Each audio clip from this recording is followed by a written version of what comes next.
Buenas tardes, queridos seguidores que a través del canal de YouTube de la Comuna de la Palabra, alguien me preguntó, ¿y por qué no la Comuna de París? O el Palacio de Invierno, pero la historia... O la Comuna Morelense, que así es mi grupo. O la Comuna Morelense, qué sé yo, pero era un poco como parte de la vieja historia desde la Revolución Francesa para acá. Y la idea de, a través de la internet, ir trabajando en este programa de la Comuna de la Palabra para reflexionar, charlar, discutir. Y el día de ahora no quiero dejar de agradecer a nuestro querido amigo y estimadísimo doctor Mario Rojas Alba.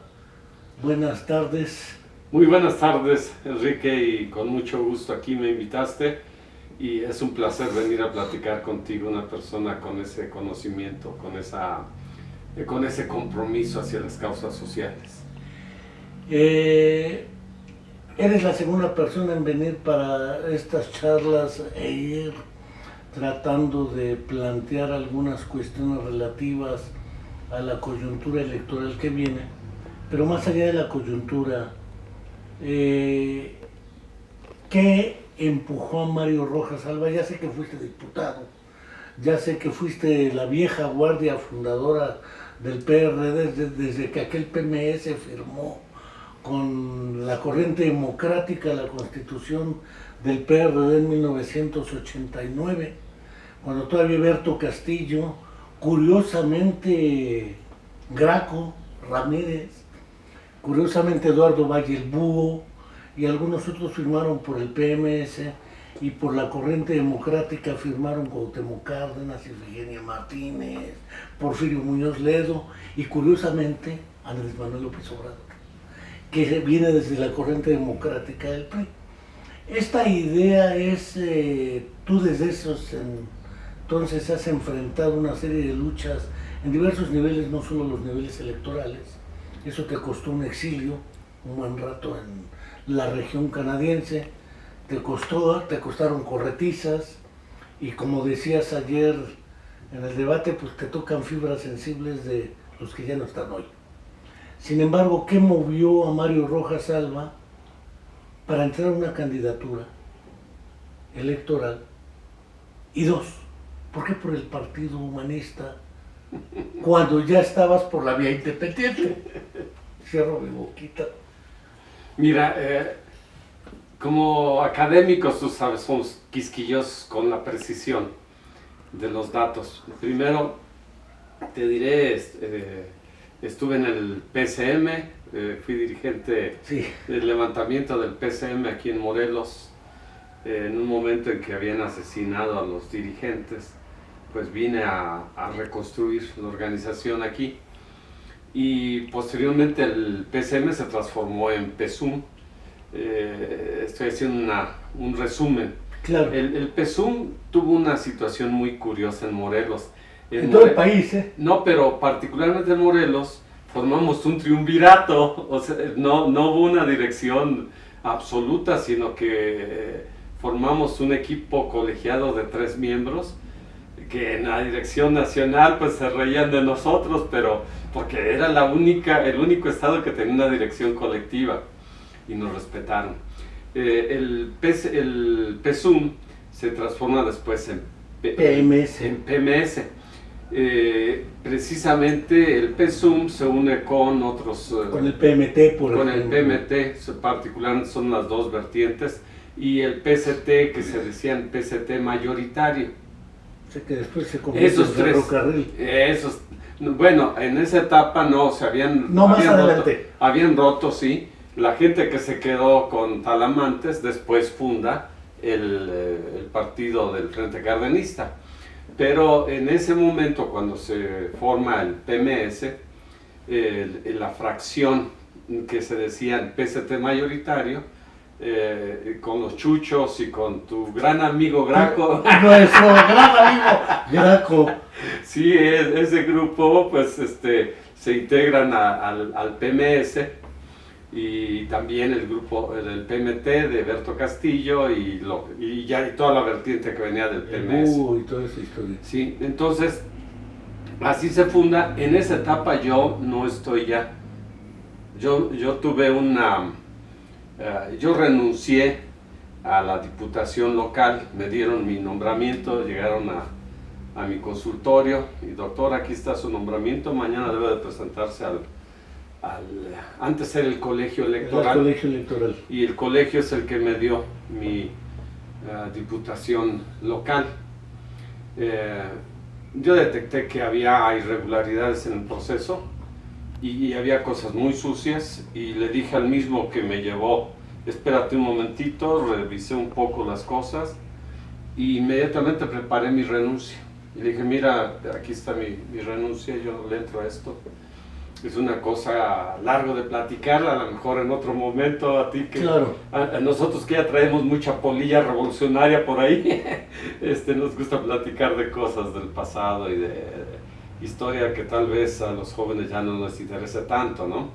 No a todos, porque hay algunos muy curiosos. Bueno, el caso es que cuando se forma el PMS, yo no estoy ahí. Yo ya me retiré y me dediqué, como siempre tengo alguna actividad en el área social, siempre he trabajado en las cuestiones sociales. Yo me integré a mi trabajo con la medicina tradicional, algunas luchas ecológicas de aquel momento. Y finalmente surge la corriente democrática en el PRI. Entonces hay una relación muy antigua entre mi familia y la familia Cárdenas. Entonces, pues no eres de Michoacán, ¿verdad? Del estribo, de por allá. De Pátzcuaro, sí. Sí, claro que conozco. Sí, aquí con el chauvinismo a veces y sí, uno no sabe el localismo, lo ahorcan a uno nada más porque pues uno tuvo esa circunstancia. De nacer en cierto lugar. Así es. Entonces, bueno, yo me acerqué con el ingeniero Cárdenas, empezamos a platicar y empezamos a hacer ya un trabajo conjunto. Nunca me afilié a la corriente democrática. No eras del PRI que yo sepa. Pero me reconocí, no, nunca he sido del PRI, afortunadamente. Ni yo.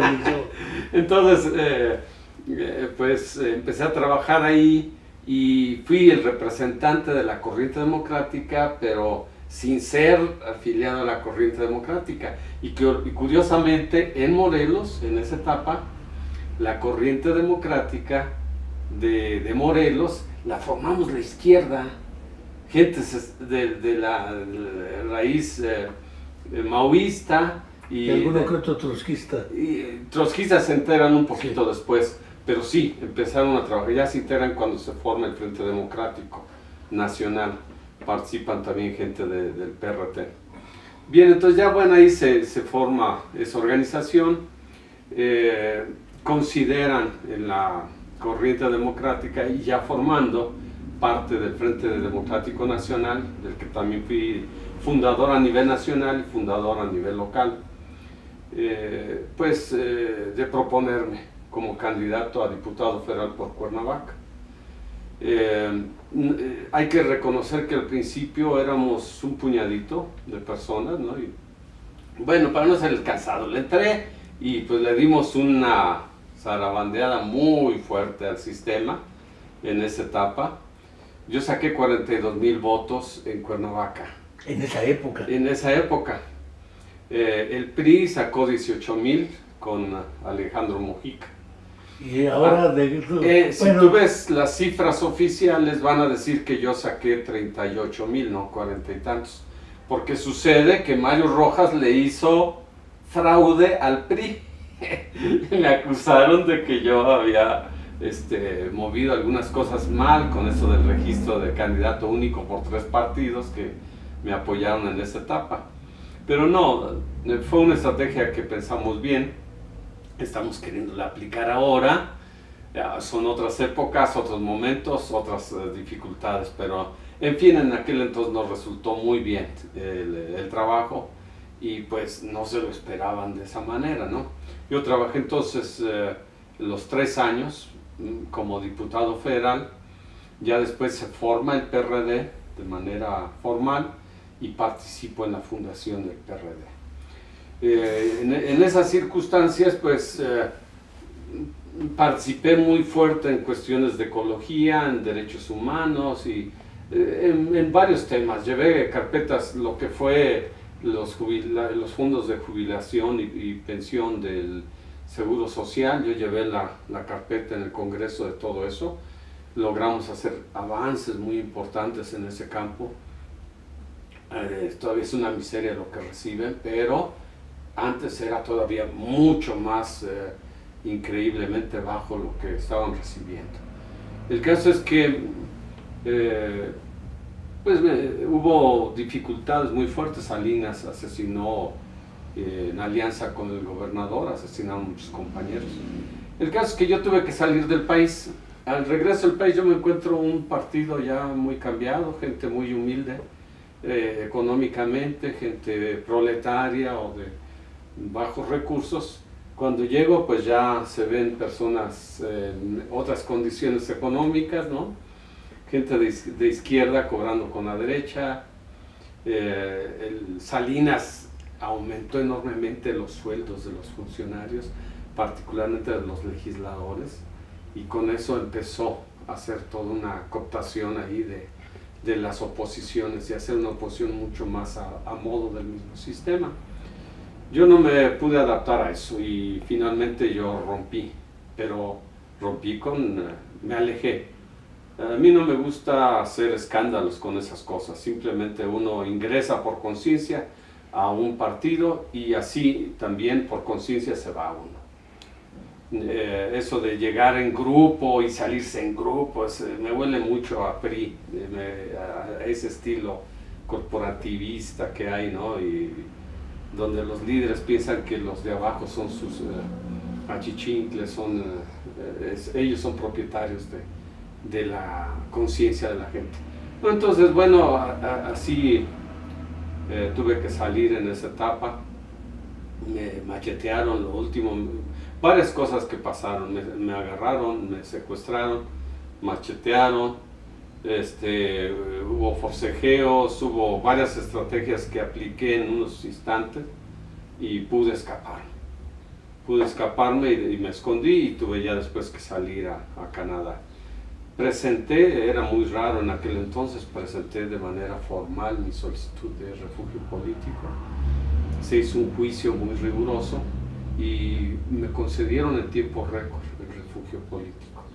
Ya después no quise aceptar la ciudadanía por cosas, yo soy así raro, porque a veces hay que ser práctico, pero yo prefiero a cosas de principios.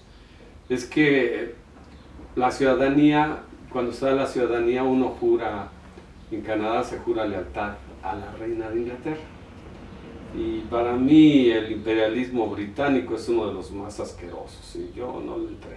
Creo que ya cuando regreso yo, después de unos 4, casi 5 años de estar, mientras estuvo gobernando Salinas, terminó Salinas, y pues yo me vine a reintegrarme acá con cierto cuidado porque pues todavía había amenazas y muchos... Todo el periodo 88-94. Así es, yo regreso por acá como en el 95. Estoy yo en Canadá, me puse a escribir mucho. Mal vendí una casa que tenía yo aquí, yo tenía 3 casas y cuando termino ya nada más me quedaba una. Empecé a hacer... Tu 3 de 3 sale muy, sí. muy clara. Sí, entonces, para mí la lucha, siempre mi familia se espanta cuando yo me meto en la lucha porque generalmente salgo más poniendo que viéndolo como una cuestión económica de inversión, ¿no? Es pérdida de recursos, pero soy buen administrador y me recupero después a trabajarle duro y ahí vamos. El caso es que, mira, yo encontré un partido muy cambiado. Ni quería ya acercarme, pero los compañeros, viejos camaradas y todo, pues hay que cambiar esto, hay que democratizar. Entonces entré a un proceso ahí muy complicado para democratizar el PRD, pero no se pudo. logramos hacer cambios en el estatuto, en el Congreso Nacional, cosa increíble que logramos los delegados de Morelos unirnos con muchos delegados que nos apoyaron de los estados. Cambiamos el estatuto para establecer la democracia directa como única vía para el nombramiento de candidatos y dirigentes. Pues les valió los cambios que nosotros hicimos.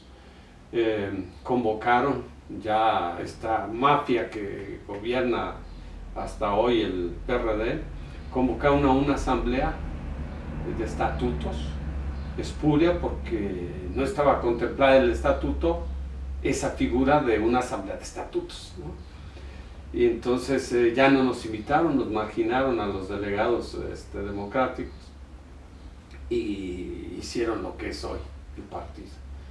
Un partido donde las tribus, los grupos de cúpula se reúnen, se reparten los cargos, las posiciones, y pues no hay ya una democracia interna, ¿no? Pues eso me motivó pues para luchar por la democracia. Pensé en ese momento que era más fácil cambiar la constitución, cambiar el país, que cambiar un partido ya en esas condiciones. Es así que desde principios de este siglo pues ya tomo mi distancia. Yo creo, así como veo mi partido, de lo que fue mi partido, un partido descompuesto totalmente, con un rumbo ya torcido y con una clase que está pensando más en sus ingresos que en sus ideales, entonces pensé que era necesario impulsar otras cosas. Entonces fui pionero en el impulso de las candidaturas independientes, un proyecto de nueva constitución. Tengo un proyecto de nueva constitución que escribí porque había que reconstruir nuestras utopías. A mí se me movió mucho el tapete cuando cae el socialismo real. Hay como una deserción, un desaliento de toda la gente de izquierda, y pues había que construir sus cosas, un nuevo proyecto, ¿no?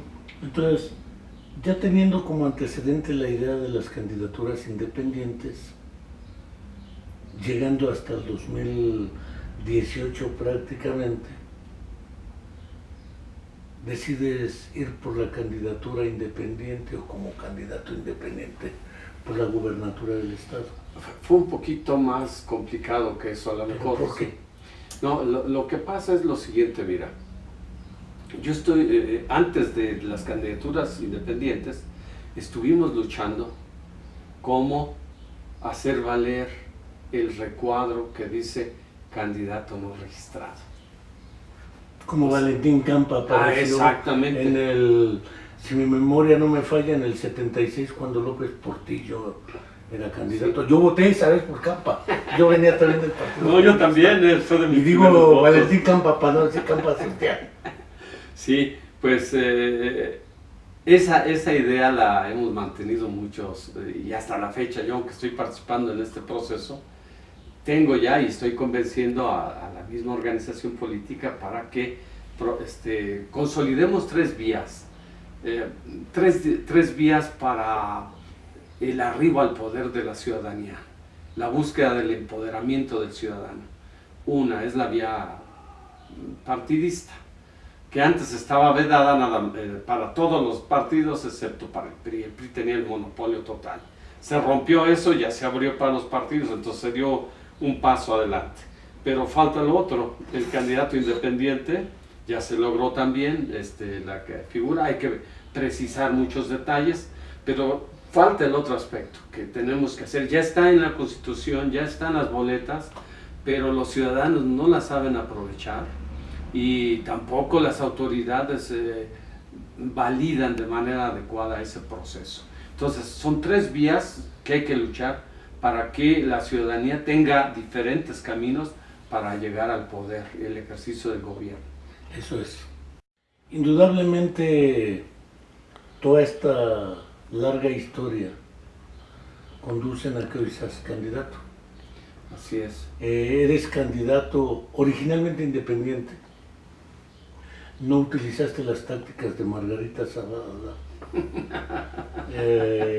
ni las tácticas del Bronco, para poder alcanzar los números.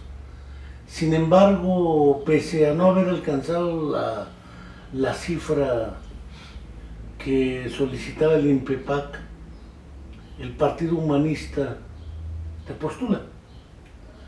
De alguna manera, ello te abre la puerta a estar en la candidatura. ¿Qué buscas? Si no le entraras tú como aspirante a gobernador, ¿crees que los demás que están compitiendo por la misma aspiración no son opción para el Estado de Morelos? Hablo de los 7 restantes. Sí, bueno, cuando estaba yo de la lucha por la independiente, como candidato independiente, en mi forma de ver, no es solamente el proyecto personal, sino también abrir caminos. Caminos que tal vez les va a servir mucho más a otros. Todavía hace un año metí una iniciativa de ley que funcionó en una parte. Sabes que en el 2015 los candidatos independientes, por ejemplo a los ayuntamientos, solamente podía participar el presidente y el síndico. No podían tener regidores. Entonces, de las iniciativas que metí ahí, a través de una persona, un amigo que tengo ahí, como es Beto Mujica, él me escuchó y le agradezco que metió la iniciativa y quedó. Ahora en este proceso, gracias a eso, pudieron presentar planillas completas y yo siento que se abrió un campo muy grande con todas las dificultades y la deshonestidad que también ha permeado por ahí, pues se abrió ese campo. Entonces, a lo que me refiero es que en ocasiones hay que abrir brecha, hay que ir en el camino. Aunque no ganes, abrir brecha. Porque gana uno. Desde el momento en que estás haciendo camino, estamos ganando todos, ¿no? Sí, aunque no se gane la elección, por así decirlo. Aunque no se ganara. Pero te diré una cosa. A mí no me han derrotado en una constitucional. Entonces, hasta ahora. Hasta ahora. Entonces, en este momento, yo no me siento, porque muchas veces, no, las encuestas, que vas muy abajo, Mario, mejor retírate, mejor entrega la bandera. Le digo, no, es que no se trata de eso. En primer lugar, es una cuestión de principios, otra cuestión de abrir camino, enseñar con el ejemplo y demostrar cómo debe de ser una elección. Porque uno puede ponerse a decir, miren, es que hay mucho dinero, mucha propaganda, mucho derroche y quedarse en el discurso. Pero, ¿puedes hacer una campaña sin eso? Ahorita que mencionas 2 elementos, que también los ha mencionado nuestro primer entrevistado, Alejandro Vera, ¿qué opinión te merece el papel de las encuestas? ¿Realmente representan el pensar de la gente o tienen otra función de inducción del voto? Yo pienso que las dos cosas.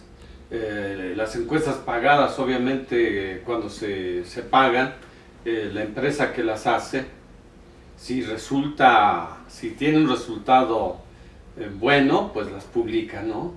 Si el resultado no es muy bueno, las guardan como parte de su estrategia. Pero las encuestas, pues hay algunas mejor hechas que otras, pero de alguna manera reflejan el sentir de la gente.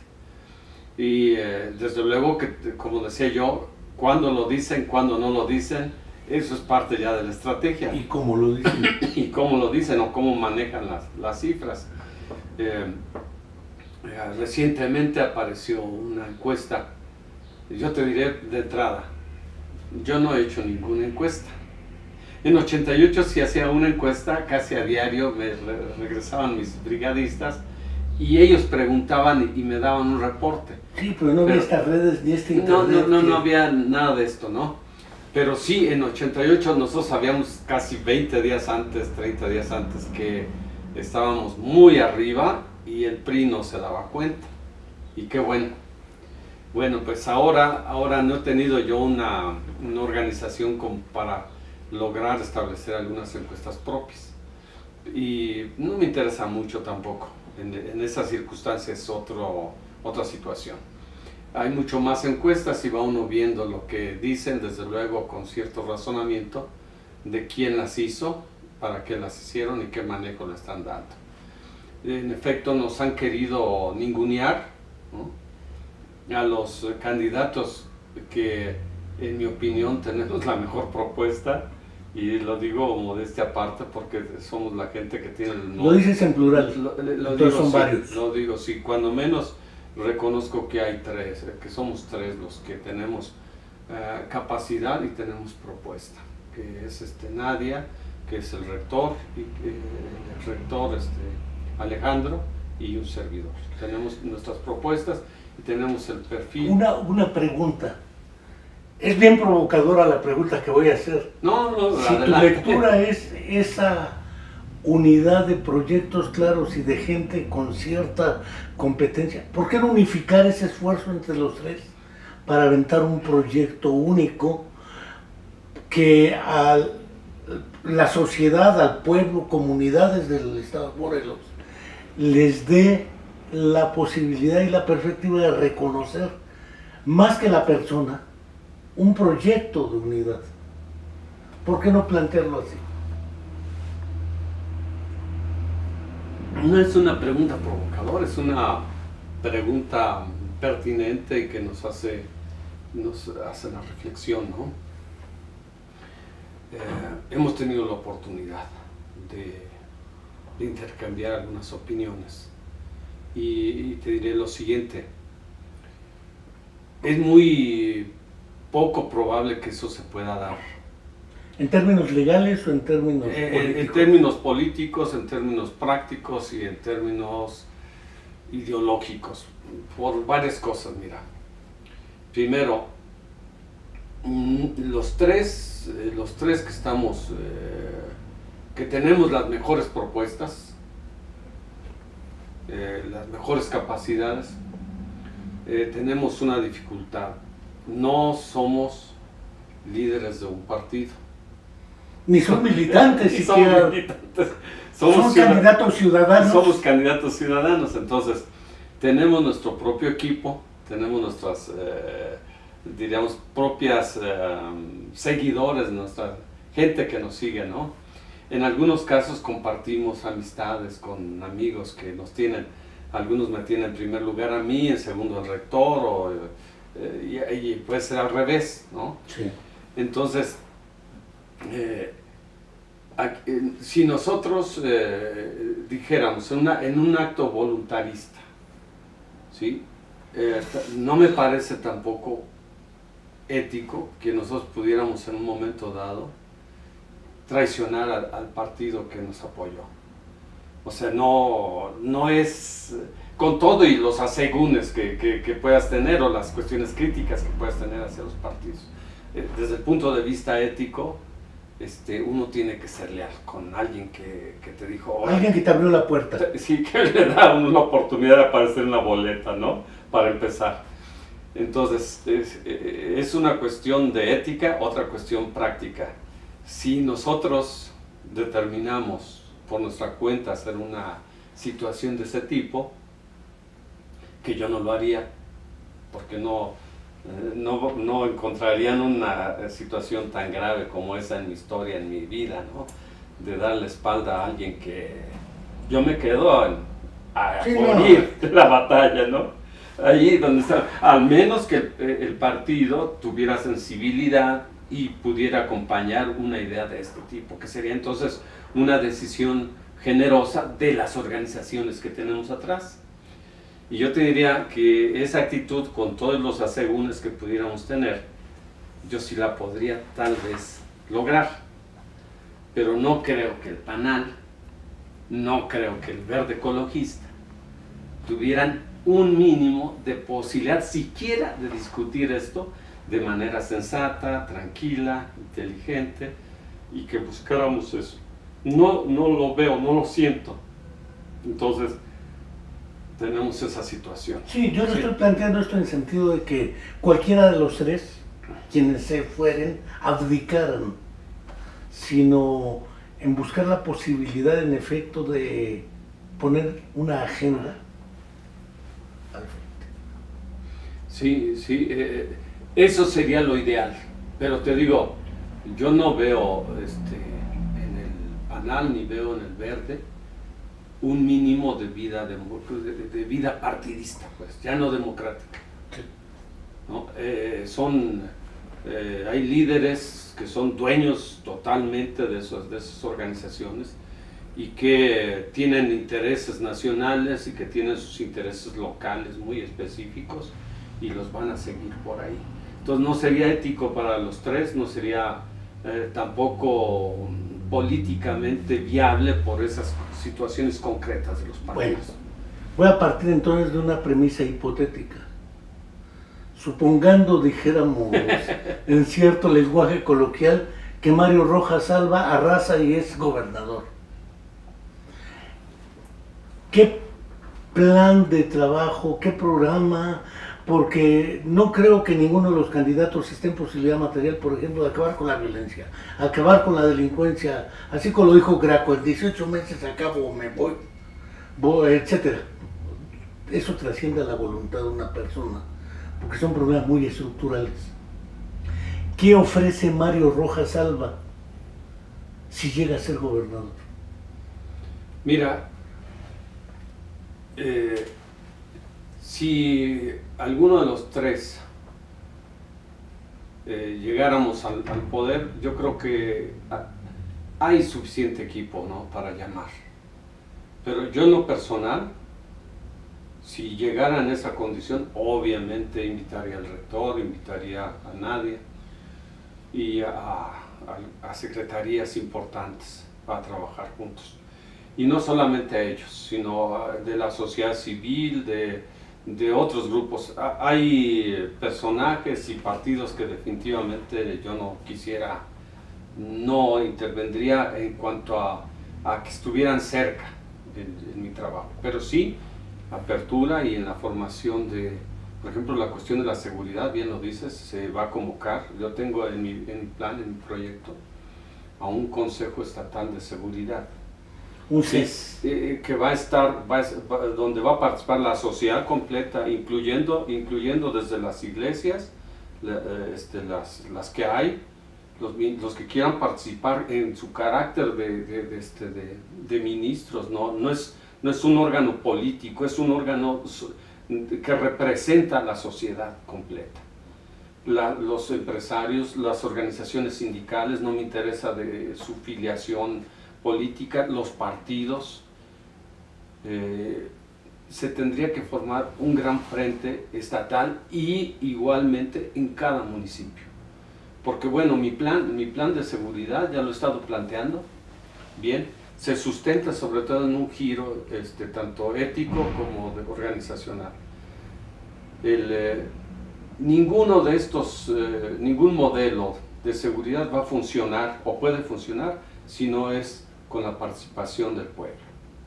Esto parece demagógico, pero yo lo aterrizo en cuestiones concretas. Se convocará a través de estos organismos amplios a las asambleas de pueblo, de colonia, y ahí se van a nombrar las rondas. ¿Sería un problema de tipo policíaco o trascendería lo policíaco y lo judicial? Se tiene que trabajar de manera integral. Como médico te diré holístico. Tenemos que ver la sociedad como un todo y cómo las partes tienen que intervenir y articularse para actuar como un organismo social más íntegro. Entonces, las rondas es uno de los elementos para combatir el crimen organizado, pero no es lo único, ¿no? Van a funcionar otros elementos que se tienen que engarzar ahí, pero diríamos sería como el inicio y la columna vertebral inicial para resolver el problema. Entonces, para eso se requiere una participación amplísima y que estos diríamos grupos de rondas, yo he hecho un cálculo de 20,000 personas que necesitamos en 30 regiones, de pueblos, colonias importantes del estado. Deben de ser voluntarios porque no hay dinero. Tenemos que revivir como las policías comunitarias, como eran antes las rondas de Morelos, así. Entonces, si te das cuenta, mi propuesta incluye de manera indispensable a todos. Sí, y esto. Un tema que, por ejemplo, he estado planteándose es una pregunta así: ¿qué hacer con los sectores vulnerables? Personas con discapacidad, pueblos originarios, lenguas originarias, migrantes, migración interna, migración externa, porque muchos migran a la hora de la zafra para trabajo temporal, por ejemplo en Zacatepec, Jojutla, esa región cañera. ¿Qué ofrece Mario Rojas Alba o qué propone para este asunto de la eufemísticamente llamada vulnerabilidad? Porque a la hora de la verdad todos somos vulnerables, hasta de un balazo circunstancial que cruce por ahí.